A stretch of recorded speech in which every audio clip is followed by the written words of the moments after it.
yeah, it's a section that many heats have been decided out here.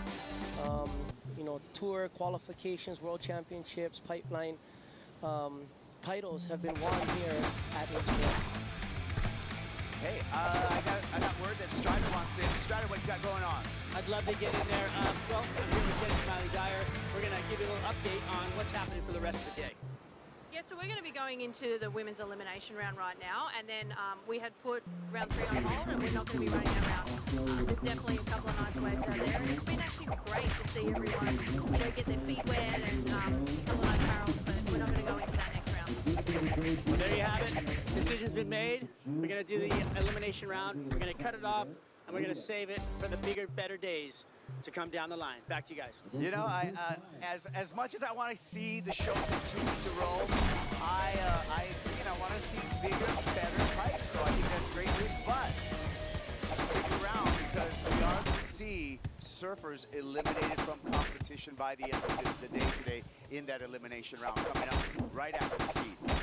Yeah, and one of them, obviously Steph Gilmore, with the COVID protocol, she's not going to be able to make that elimination round. So, you know, sad for Steph to not see a start at the pop on track. Yeah, but exciting news. Replacing Steph in that elimination round will be Bethany Hamilton. So you want to stick around for that because not just a great surfer, an inspirational surfer. And again, I think Bethany really earned that wild card because of her performance at the Hui Backdoor Shootout.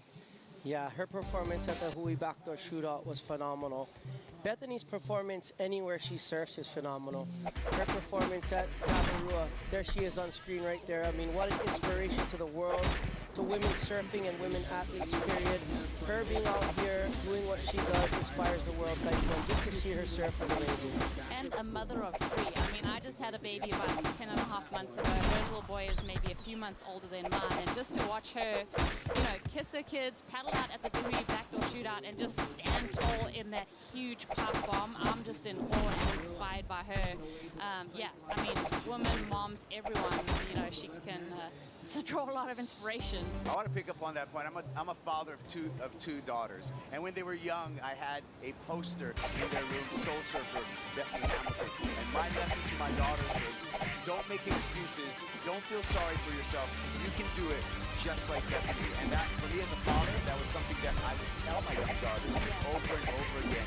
So I think she's a bright, shiny example. It's funny you say that because I almost said those same words to myself after watching her do that at Pop, because yeah, there's just like, there's no reason not to, right? Like, she's just really shown us what's possible. Yes. Yep. My daughter actually was watching the contest and said, you know, Auntie Bethany is amazing. She watched Soul Surfer as well. You can see on screen that she had the young up-and-coming rookies on tour, you know, getting some, just drawing a lot of inspiration across it from great surfers, great strong-minded people that can overcome a lot. And in a heat, really don't overcome a lot of obstacles as well. So drawing that inspiration is amazing. One more Bethany story from me. I mean, we had a rip curl camp with all the younger surfers, and Bethany had actually had a broken elbow. And she came over and she was chatting to everyone, and then proceeded to swim out at like a pretty big rock with a broken elbow and body surf. So, you know, a woman is just, yeah, she's just, and she was telling the drums, like, hey, you guys, what are you doing? Like, get out, take reps on pipeline, go out and backdoor, really push yourself to be in a better position. So many Bethany Hamilton stories, yeah. And we're going to be looking forward to seeing her in the elimination round. Right now, we got 2 minutes remaining in this heat, and it is desperate times for Caroline Marks because she does not want to have to meet Bethany Hamilton in that elimination round. She needs a 2.69. Now is the third priority, so it's really become a lot more difficult for Marks. Yeah, this is a, you know, a hectic pull, like a really hard pull for Caroline to swallow at the moment. I think she's going to have to regroup on the beach, and you don't have much time to refocus when you're heading straight into those elimination rounds. That round is going to run today, so she's going to have to reconfigure her game plan.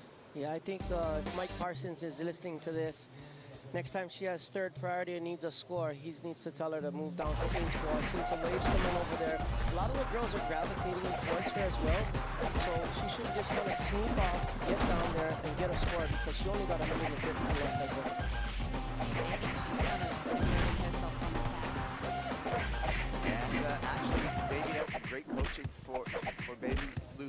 Johnson. So Sakura has first priority, but she's chosen on her own to change the lineup.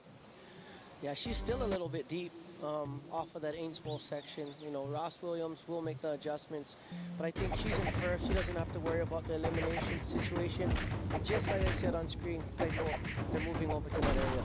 Here we go. It's going to be a battle for position and decision time for all three of our surfers. Down to just 35 seconds. Actually looks like a nice left coming in deep here. That may prove as an opportunity, but that opportunity gets taken away by Lakey Peterson. Goes for the block, using her priority. Going to turns now, and leaving Caroline Marks with very little time on the clock. Is there another wave behind that? And it looks like the answer is no, so it is going to be another surf for Caroline Marks today. She's going to be in the upcoming elimination round. Betty Lou Sakura Johnson, an impressive showing in her first heat on the championship tour, and the veteran Lakey Peterson moving on out.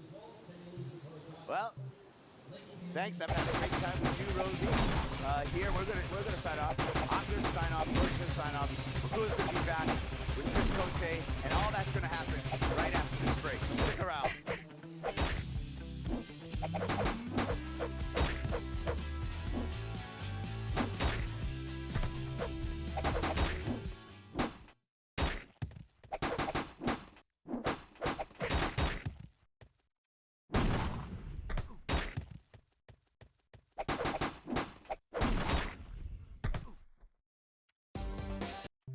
Ah.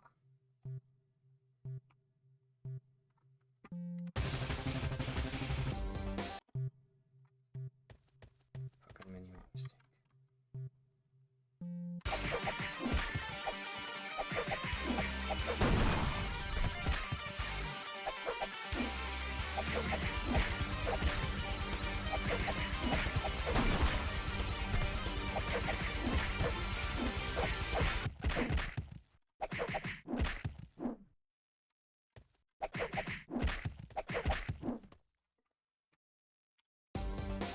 Good. So much better.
Welcome back to the Billabong Pro Pipeline. Round one, the women is done.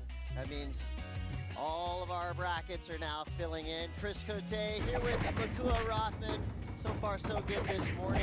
You know, yesterday we witnessed pure hard charging. Today, more of a chess match, more of a, you know, competitive technical competition out there. Definitely hot with the tech. Yeah, definitely a good day for the girls to get their feet wet, get the lineup at Pipeline. They've seen what Pipeline can offer yesterday, some of the best Pipeline all year, some of the best Pipeline I've seen in a long time. And for the girls, drawing inspiration, getting out there, learning the lineup, hopefully taking that into the next big day. Yeah, from veterans to rookies, I mean, surf competition is all about being able to adapt. So yesterday we saw a lot of boards in the 6'4", 6'6" range. Let's talk about the equipment that the women are going to be riding today. Do you think everything came down just a little bit, or are they riding similar boards to what they may have ridden yesterday? Yeah, I think it's all about the little adjustments. Everybody's probably going to their one size step up. You know, mid-range step up maybe this morning. I think right now everybody's kind of keeping it maybe shortboard even.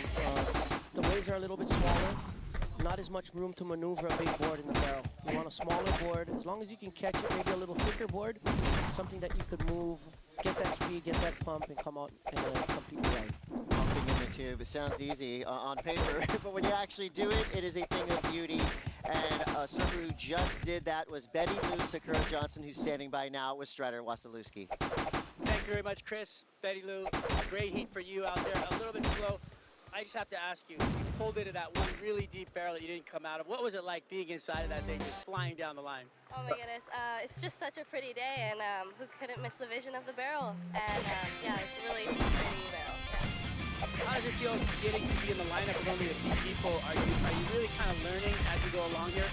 Yes, I think we're all kind of learning here, having no one else really out in the water compared to the usual crowd out here. It's really aggressive out here, but now to have no one else really, it's truly a blessing to have the opportunity to go out there. Well, amazing surfing. Can't wait to see you back here on the glass. And one more thing. Happy birthday, Ross. Happy birthday, Ross. Thank you. I'm pretty sure that's exactly what Ross wanted for his birthday. A heat win from his protege, Betty Lou Sakura Johnson, who looked so confident, so calm, collected, and the scores, well, they tell the same story. Makes it through that last heat up against Lakey Peterson and Caroline Marks. So now that we have the bracket situated, it's time to get into elimination rounds. So we're going to bring in a couple surfers who know a lot about competitive surfing, especially here on the North Shore. Rochelle Ballard, Makua Rothman, thank you so much for joining us. Rochelle, the smile on your face says it all. I know you're loving seeing the women out here at Pipeline today.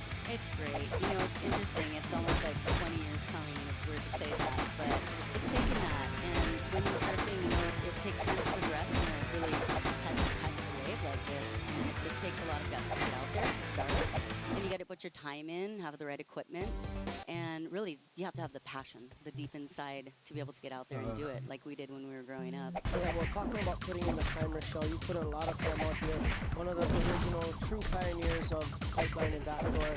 And, you know, it just goes to show your folks' hard work paying off. And these girls get to reap the benefits of what, you know, you folks have set up.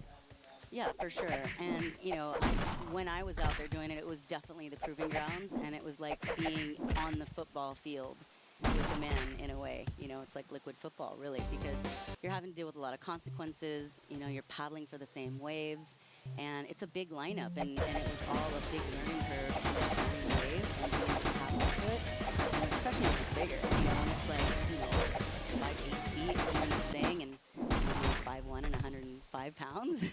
So finding the right equipment was a key factor as well, especially back then, because the boards that we were riding were a lot more narrow and longer and thinner, and they're a lot more equipped for this type of surfing now, more focused. Straight up trial by fire anytime you surf Pipeline.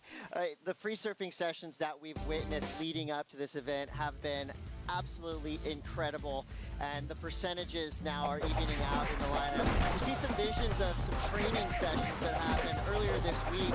The good news for all surfers who want to attempt to surf here at Pipeline is the last 2 months have been firing nearly every other day.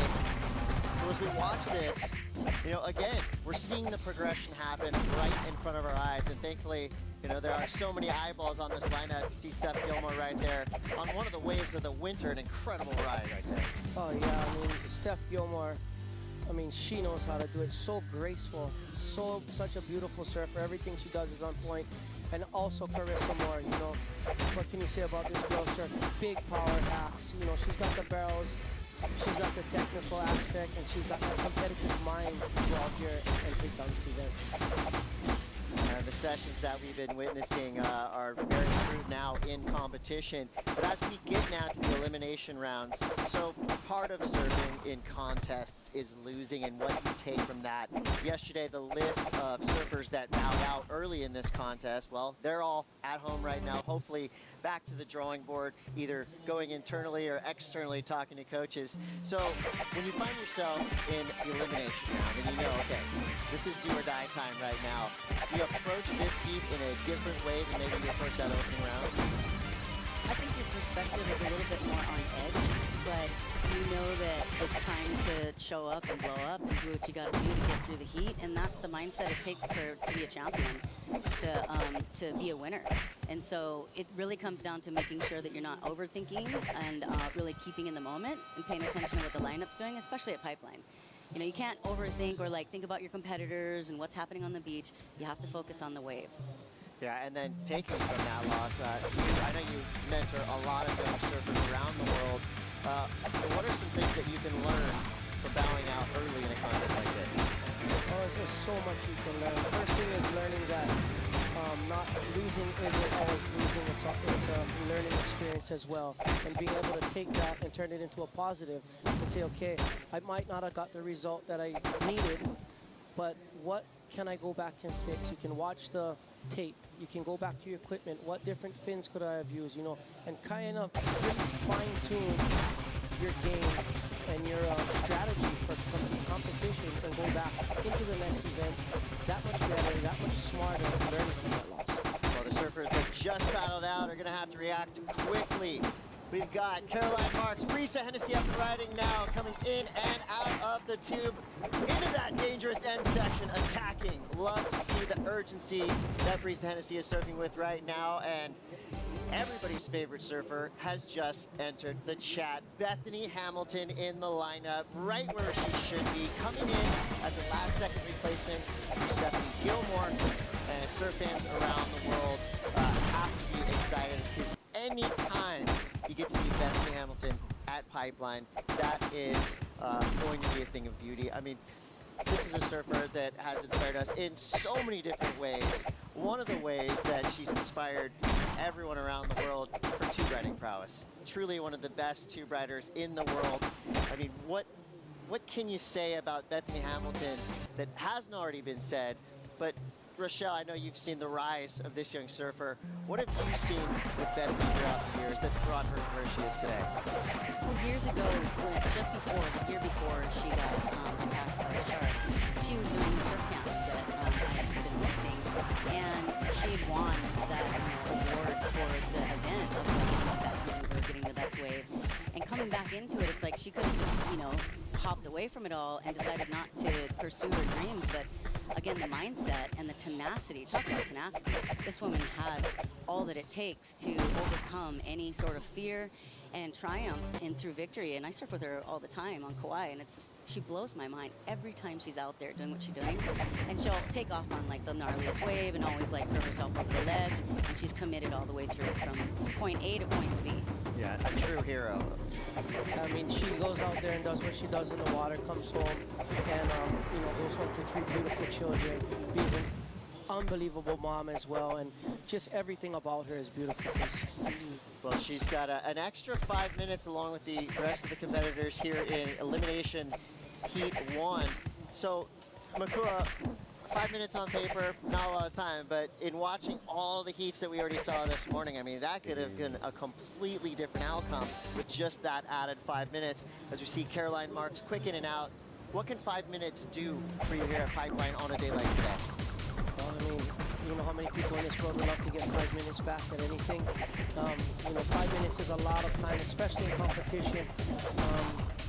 You might not have, like I was saying earlier, you learn from the mistakes you made. We're in the elimination round now.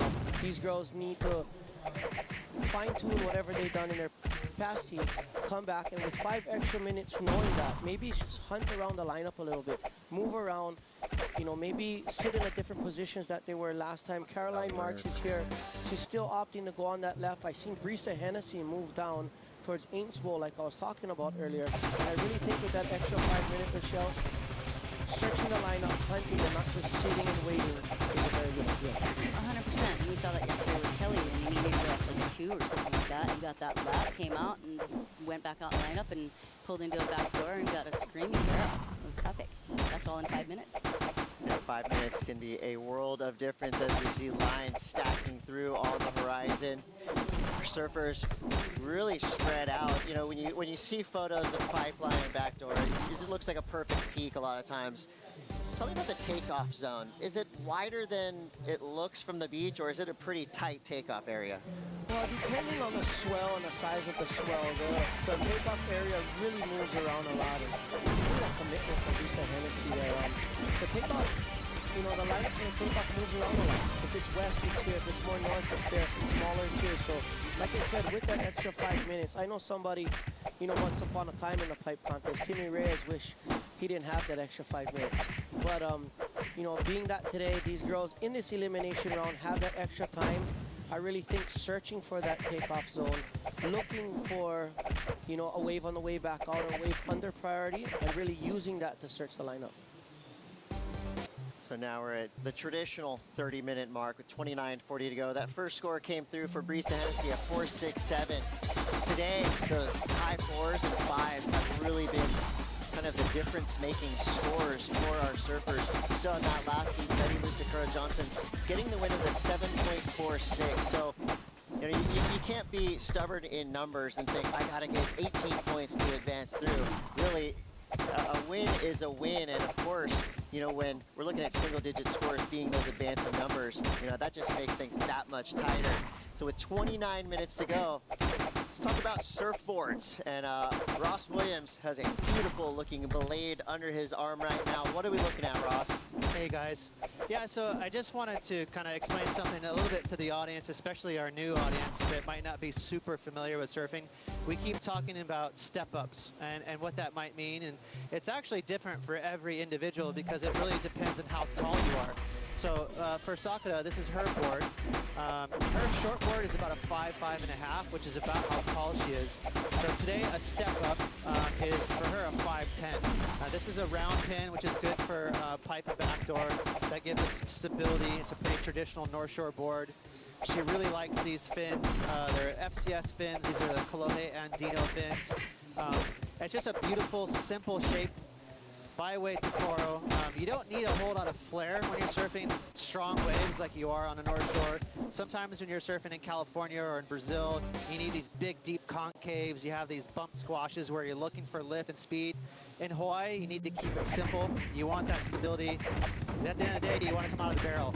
And so this is just a classic step up, and this is something that looks like right here. I love to see it. Nakua, Rochelle, tell me about the board you personally would ride on a day like today. Oh, go ahead, ladies first. I think on a day like today, it's smaller. I'd probably ride a 5'7", because I'm small. And I think it's really just about what feels comfortable underneath your chest, because you really want to be able to set that rail and be able to have the board underneath your feet, and then you also have to be able to maneuver on the wave. And so whatever feels like it's not too big, too much board, too much volume, but gets you into the wave and under the lip. Yeah, that's a good call, Rochelle. I would ride probably a 6'1", a little thicker 6'1". You know, I like my boards with a little more meat. I obviously don't have the longest arms in the world to paddle like a lot of these guys, and I like a little more meat in my board. But sometimes you can go out here at Pipeline, like you see in the Captain Kelly Stater, riding a 5'11" with a 6'8" tail pulled in. There's a lot of experimenting that goes on out here. But for me, I'll probably be on a 6'1". Probably 2.5, and yeah, it's such a beautiful day. You could probably ride the front door out there and have fun today. Yes, step up doesn't always mean longer. It can be wider, thicker. Chris Cote, we got Nakua, Rochelle. Thank you guys so much for joining us. A beautiful day over here on the North Shore of Oahu. Seemingly, as always, the 7 Mile Miracle is definitely providing. And we talked about the season we've had thus far. And I'm hearing guys, Kelly Slater, you know, yourself, Shane Dorian, everyone's saying this is one of the best seasons they've seen in a decade. But you give us your grade score of what we've seen so far here on the North Shore and what maybe we can expect to see for the rest of this contest and looking towards sunset. Yeah, well, I mean, at the beginning of the season was a little lackluster. And to me, it seems like the seasons are changing. You know, October and November used to be, you know, December pumping, where it's moving more towards these late December, January, February, which in the past, you know, it's been in that October, November time frame. Now the January, February time frame is just pumping. And the last, I would say, month is, it's been nonstop. It's been amazing. The backdoor shootout yesterday at the Pipeline Masters, some of the best waves at Pipeline ever. It's shaping up to be such a beautiful event. And not only is it beautiful now, but we have on tap, Rochelle, wave after waves after waves. It's so nice to see this stack of low pressure that's out there, and especially when there's no wind. It's the best when it's just calm and malie. Yeah, it's, here you go, Bethany Hamilton here with a little eject button on that little stretched out backdoor runner. Cote, what do you see for this heat and the scores? Right now we're looking still at that 4-6-7 leading wave right there. I love the approach that Bethany had right there, not being stubborn, you know, movie footers always more often than not think left, but Bethany right there, she's kind of got to know that you've been talking about all morning, Russ, talking about the rights are a little bit more rare, but it seems like percentage-wise the score is easier, or I don't want to say easier, harder to get, but it's going to be a little bit bigger than we've seen on some of these lefts. So I'd like to see Bethany going backside and at least making that attempt. That wave ran away from her real quick. So with 24-27 to go, you know, Rochelle, I'm looking at a generation right here that was raised on a film called Blue Crush, which we always look to, you know, in all seriousness, we look to as a huge inspiration for women surfing, well, for surfing in general, let's say around the world. Have you seen, you saw firsthand the Blue Crush effect. Where are the women in the water sitting right now, kind of in that landscape? You know, it's interesting because everybody always said, oh, it's because of Blue Crush, it's all crowded out here on the North Shore now. They're playing in Blue Crush. For sure. And you know, it's amazing to see how far the women have come and that they're actually wanting to be in the lineup, that they want to take Pipeline on. And really, like, talking about Bethany, and you're talking about being able to surf backdoor, and she's on her backhand, she can't grab her rail. And so she's dropping in, no hands, and trying to travel through that thing to get out. That's something that would be a feat for any of us to try. She is Superwoman. If anyone can do it, it's Bethany. You see a quick drop here from Caroline Marks.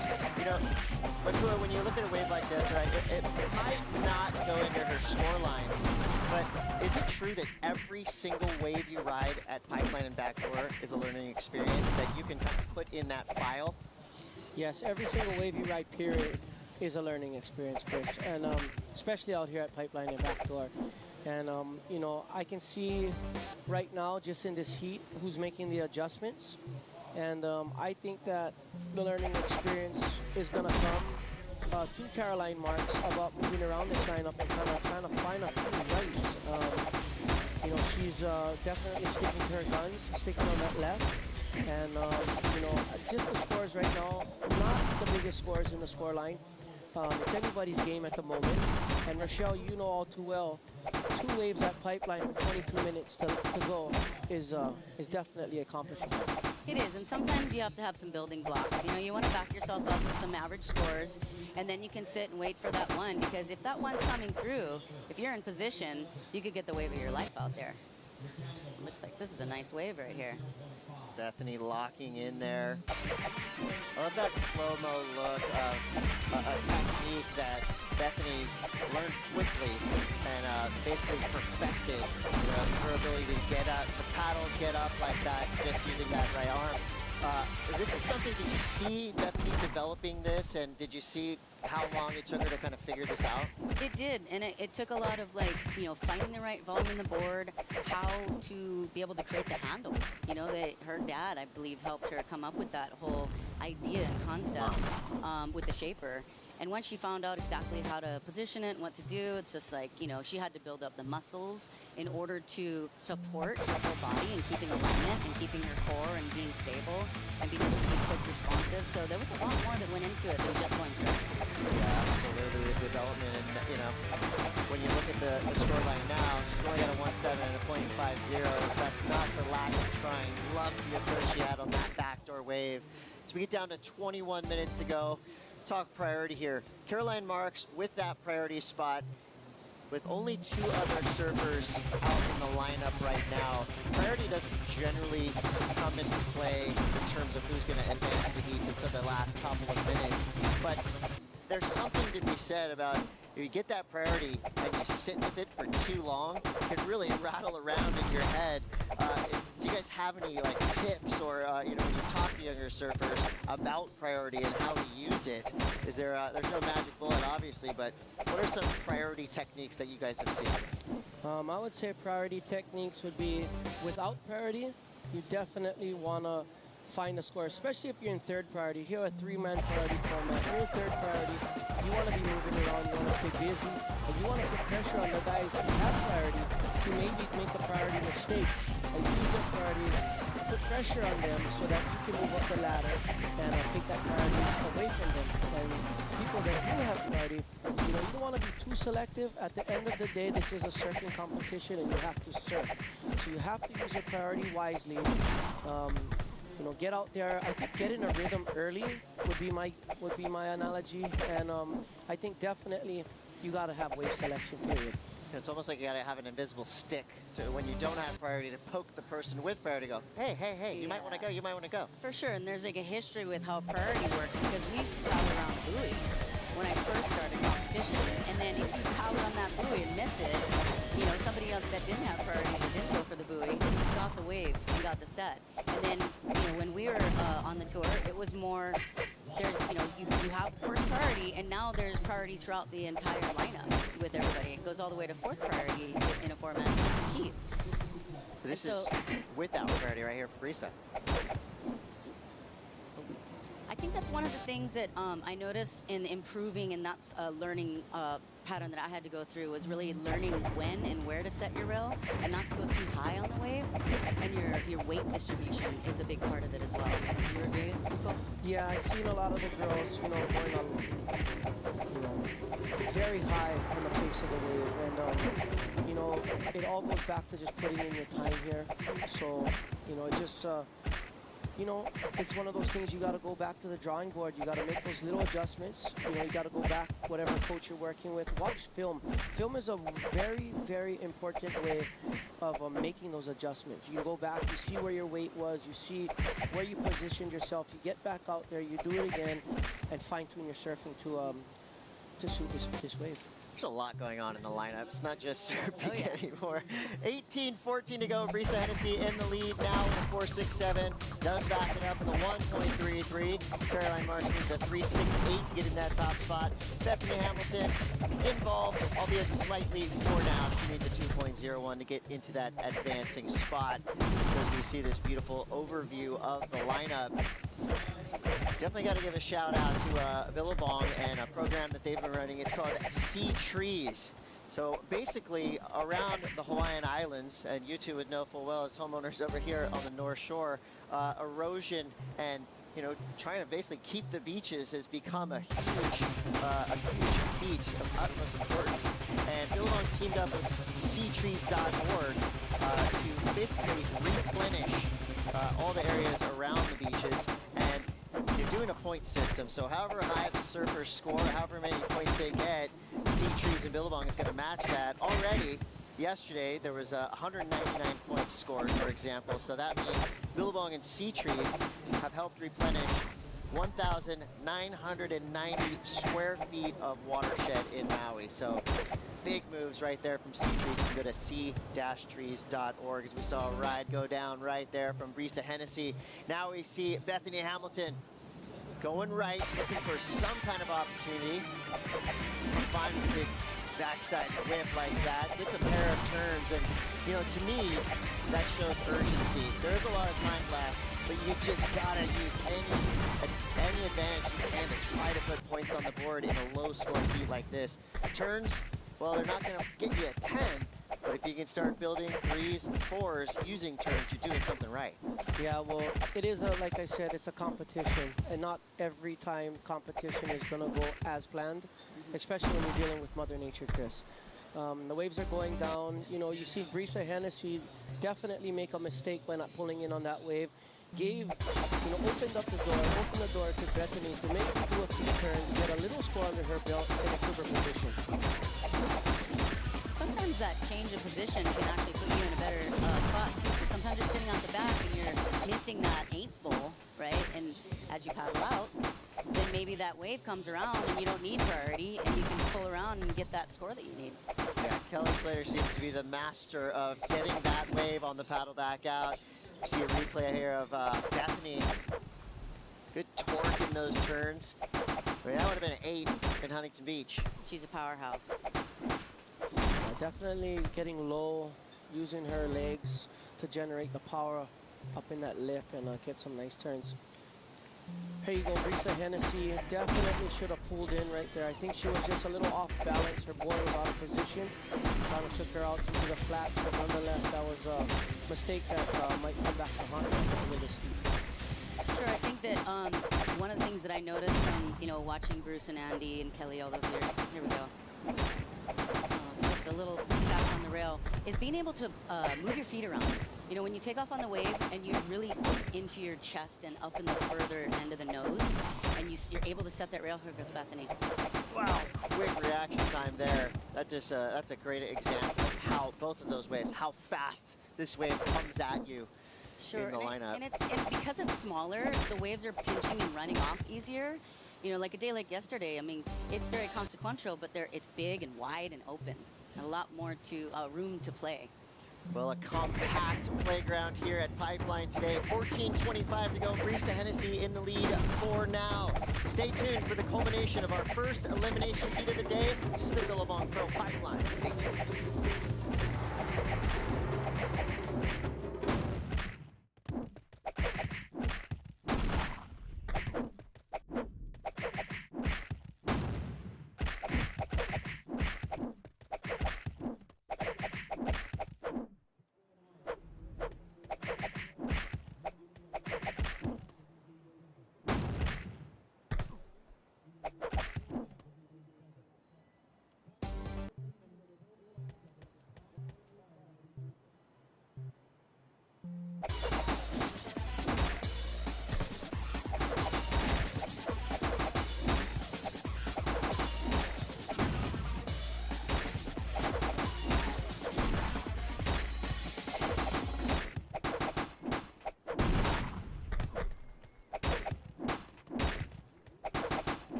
Jody, Michelle, and KK.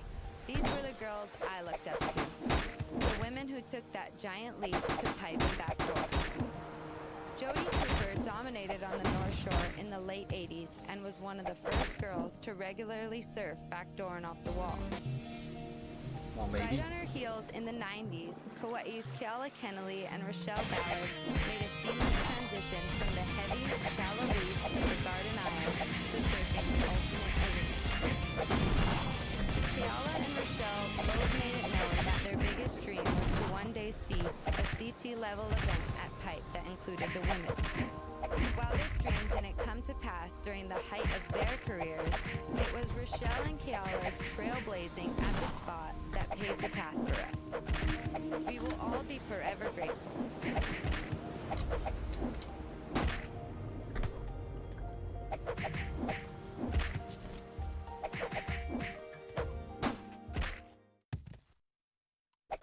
Grateful of what all the pioneers of Pipeline have done. Yes, yes, Grateful that's to have it. Michelle in the Record, booth right now. When you watch record, those, a those fat pioneers of record. Pipeline pieces, especially the ones starring you. Had to fucking do it to him. What kind of feelings, emotions does it bring back? And while knowing that you were part of the crew, the kick down the door to let us have a competition like this today. Well, it's such a different feeling 20 years later, sitting in the sea calmly,